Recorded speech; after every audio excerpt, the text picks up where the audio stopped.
Бербата на грозјето е започната или пред старт, а лозарите и винарите никако да се договорат околу откупната цена. Преработувачите нудат 11 денари за смедеревката и 13 за вранецот, а лозарите бараат 15 за смедеревката и 17 за црното грозје. Каде ќе се сретнат со цените ќе се знае деновиве. За да го добијат бараното, производителите на грозје најавуваат блокади на патишта и секакви други притисоци.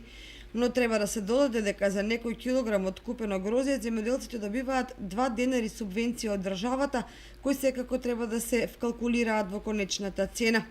Веројатно поголем проблем од цената може да биде намалениот род како последица на ланските мразеви, но и на неповолните временски услови, кои негативно се одразија врз количините и квалитетот. Винариите имаат капацитети за 140.000 тони бело и црно грозје, а лозарите ја проценуваат реколтата на околу 100.000 тони.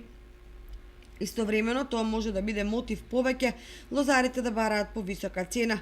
Иако Кочанската котлина не е лозарски регион, сепак во последните години се поголем број земјоделци инвестираат во подигнувањето лозови насади, што влијае за зголемување на вкупните површини.